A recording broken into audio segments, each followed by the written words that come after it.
KUAM Sports is brought to you by Docomo Pacific. Better together.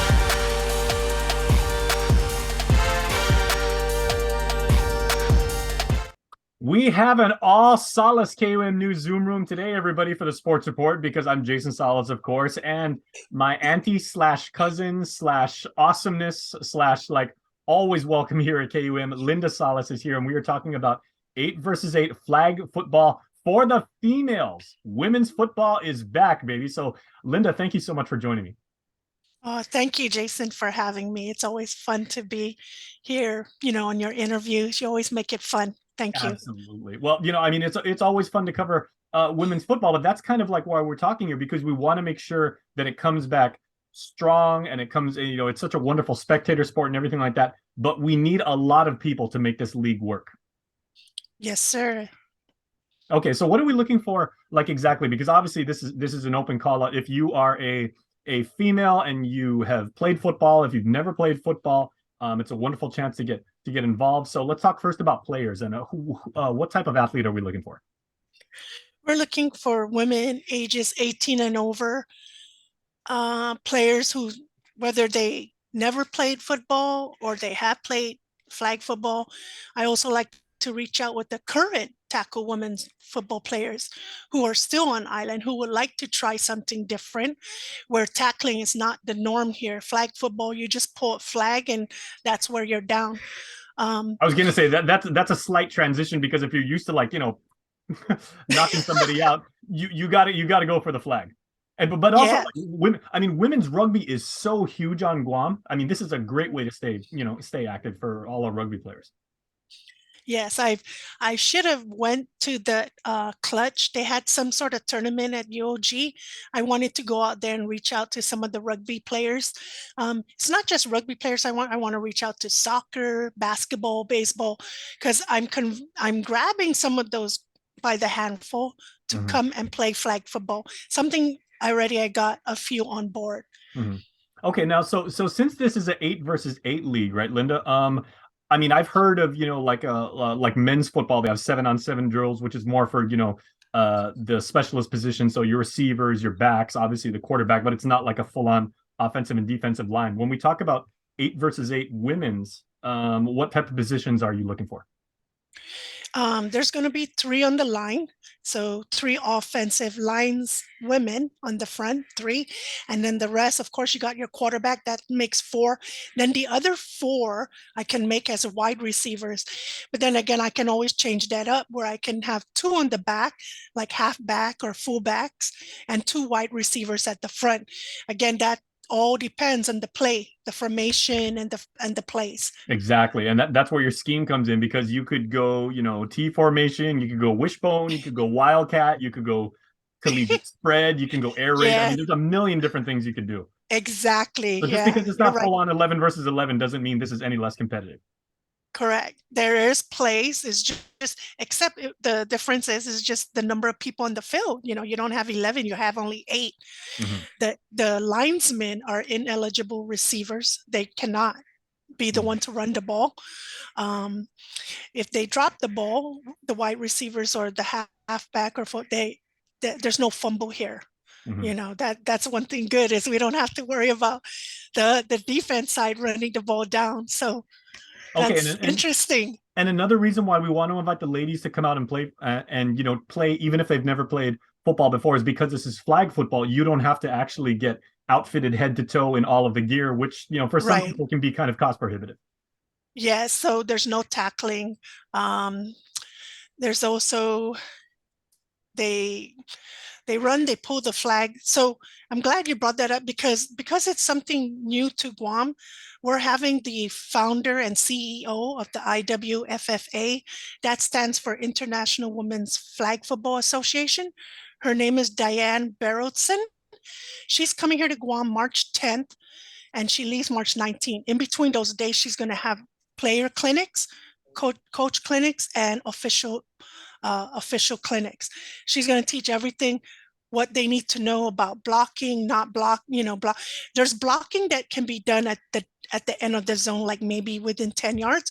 But I want her to elaborate that more on the day of the clinics, because this is her specialty. She's been doing this for 40 years. That's a long time. And I'm sure there's going to be a lot of differences from the tackle, from the norm of tackling then versus flag.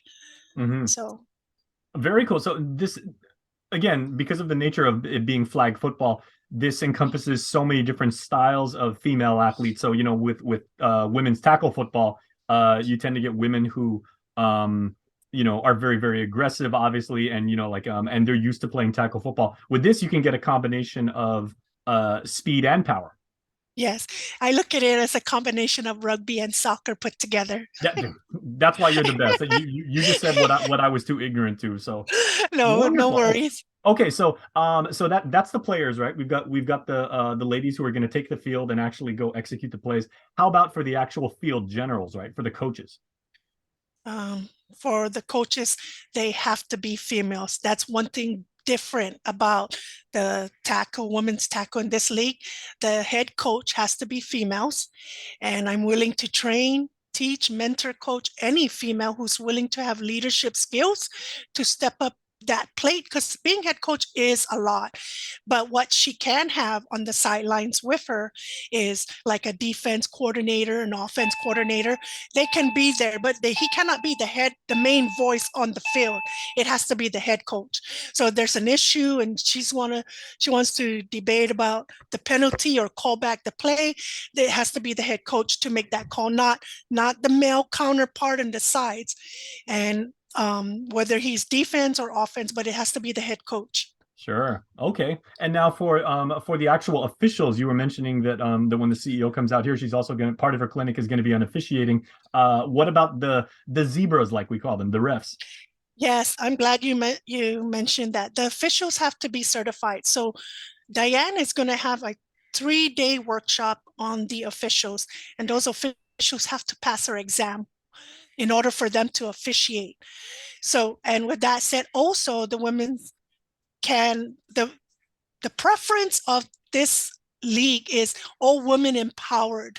It's women empowerment, whether you be the head coach, the players, as well as the officials. Now, let's say come April, I only have 3 or 5 females who's going to officiate. Then that's where we can pull in the men. But every game we want to see the women be out there empowering as an official. But should the worst case scenario come where there's not enough female head officials, we're going to turn to the men officials, but they also have to pass the exam. Well, you know, our governor Lulian Guerrero said it herself when she first ran for governor. You know, the future is Famalawan. Thank you. Yes. There you go. I'm sure the governor would appreciate that too. So, okay.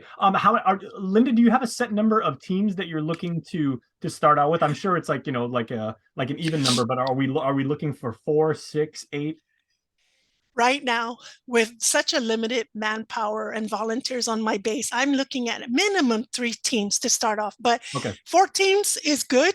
I think I already have 4 teams because I'm already talking to somebody in the Stunners. That's Rika Yvette and Amanda Ujoa, AU. I'm looking at her to be the head coach. She has skills and she's one of the very competitive players on Stunners. Other than that, then I'm looking at Danielle Carter. She's a new lady coming on board, interested in forming a team. So I'm looking at that. Number 2, I myself am forming a team. I don't have a team name yet. I'm going to decide on that later, but I'm one of the head coaches for my team. Watch out. And then last one is Gia Sarasal. Gia has her team, and it's mostly consists of soccer players, I heard. And I'm going to have to worry about that because, you know, soccer players have the cardio and the stamina to run plays. I have to worry about that. Okay, Gianna is already a Guam sports legend. She's way younger than I am and everything, but I mean, she has carved out her name in Guam sports history several times already. So to have her in a leadership position speaks volumes about, you know, the caliber of play about this league. Yes, that's why they call her Gia the Cheetah. Exactly. Yeah, and I'm sure she can still play at a very, very high level of that. I have no doubt. Can we also reach out to, and you know, we'd love to do our job here at KUM as much as we can to help you get the word out. But can we get the word out to maybe our friends in the military? Because, you know, the military always feels good teams, or, you know, like Yes. uh companies maybe want to feel like a team that's just them. You know, we may have, you know, Yes. one of the auto dealerships or one of the telecom companies, or, you know, team Ross just for less. Who knows? Yes. I'm glad you said that. I do believe that Diane Carter, she is a military, I think she's active duty military. So I'm already thinking she's going to be grabbing all those military spouses, whether it's Anders Air Force or Navy. There So you that's go. something And the Marine Corps base. worried about. Yes. Yeah. But I'm sure the ladies need to also look for their sponsors. You know, I'm sure the sponsors might want to be interested in sponsoring the teams and call them, you know, whether it be Docomo, you know, Cheetahs, Docomo Steel Blazers. It's Mm. the sponsors gonna tie in their name, I'm sure, with the team name. Well, Docomo So sponsors this sports segment, and I know because I used to cover the old Docomo Chargers I when they played in the Miller I Football League. So like to maybe have them. maybe this will be, what's the female equivalent of Charger? No, you can still call them the Chargers. That's a good name, Docomo Chargers. That's Yeah, a good name. we covered them. We covered them for several years. They actually had the Defensive Player of the Year one year.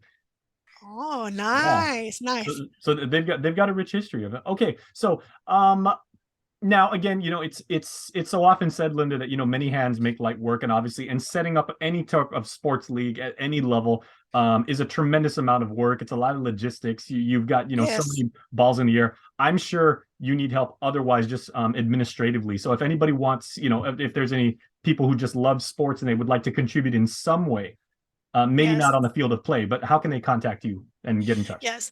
They can contact me on my cell, and that's 671-788-3856, or send an email to flag@email.com. Now that's two F's, FFLAG at email.com. What that stands for is Flag Football Ladies Association Guam. That's what it stands for.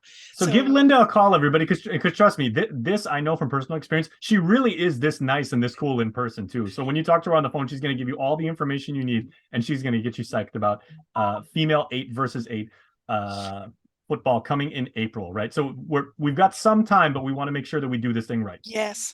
Yes, I'm looking at the games to kick off in April. March is really just the workshops and clinics, with Diane coming in for at least a week and a couple of days. And I have my first head coach meeting this Wednesday. We're going to meet at GPO at 6 o'clock. So if anybody would like to attend, know more about this flag, and maybe perhaps start a team, come to this meeting and we'll have that information for you. Oh, right on. So tell you what, and if you only have 4 teams for season 1, I mean, that's not bad. You can still do double round robin with that, and you play everybody twice. That's still a 6-week season. That's a lot of experience and a lot of really good, fun, quality gameplay.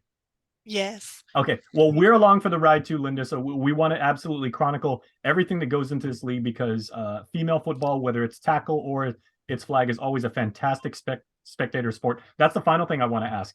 Make your plea, even though we're about maybe 10 weeks out and everything, for why Guam sports fans should come out and celebrate female flag football. Why?